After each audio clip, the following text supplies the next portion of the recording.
Le Seigneur soit avec vous. Évangile de Jésus-Christ selon saint Marc.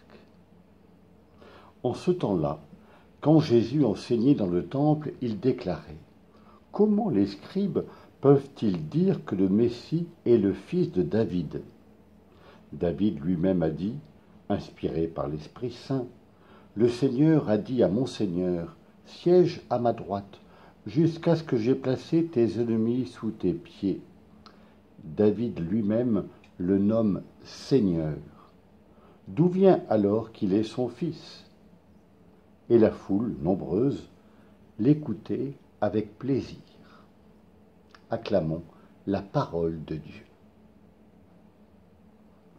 Comment les scribes peuvent-ils dire que le Messie est le fils de David ? Ce titre de fils de David est souvent attribué à Jésus. Rappelons-nous l'épisode de Bartimée qui, assis au bord du chemin, se met à crier « Jésus, fils de David, aie pitié de moi !»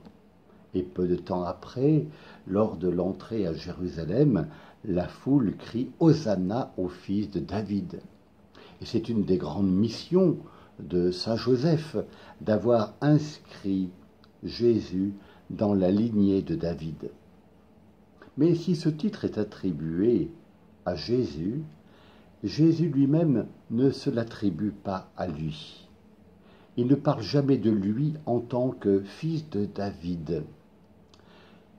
Jésus veut par là éviter la confusion, car pour beaucoup de ses contemporains, quand il parlait du Messie comme fils de David, cela pouvait évoquer des relents de nationalisme, cela pouvait évoquer un projet, un libérateur politique.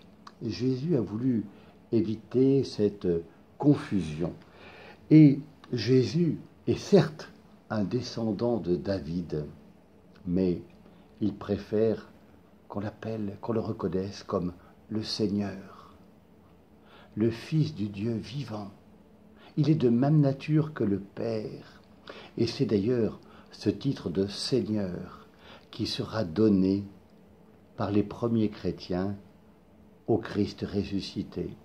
Et du coup, nous pouvons faire nôtre ce cri de saint Thomas qui enfin est devenu croyant et qui dit à Jésus : « Mon Seigneur et mon Dieu ».